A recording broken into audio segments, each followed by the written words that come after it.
কথাই অৰুণোদয়ৰ পৰা 1 লাখ চাকৰিলৈকে অসমৰ ইতিহাসত এইখন চৰকাৰে থাকি যাব যোনে 100% কমিটমেন্ট পুৰা কৰিছে।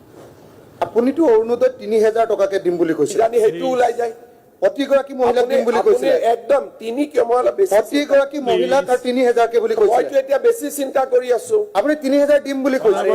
আপুনি 1 জানুৱাৰী মোৰ প্ৰেছ কনফাৰেন্স শুনিব, আকৌ নিজে আৰে দিয়া নাই আপুনি। মই অখিল গগৈ ডাঙৰীয়া, আপুনি দিবনে নাই এটোৱে লাগে। একদম নিশ্চিন্ত থাকক। 1 জানুৱাৰীত মই যিটো গুলি দিম আপুনি ইলেকশ্যন উঠিব নাই চিন্তা কৰিব। কিজানি বেছি হৈ যায় না 3000 কে দিয়ক সকলোকে। আপোনাৰ এসুৰেন্স আছিলে 3000 কে দিম বুলি, কিজানি 3100 হৈ যায়। থাকক সেইকাৰণে সকলো মহিলাকে দিব প্লিজ। অৰুণোদয় সকলোকে দি দিয়ক। সকলোকে নিদিও, এতিয়া 50% মানুহ হৈছে। সকলোকে নিদিও। সকলোকে যোনে চলিব পাৰে তাক কিয় দিম, মোৰ পৰিবাৰক কিয় দিম, আপোনাৰ পৰিবাৰক কিয় দিম, সকলোকে কিয় দিম। সেইকাৰণে চাকৰি থকা মানুহক নালাগে, বাকী চবকে।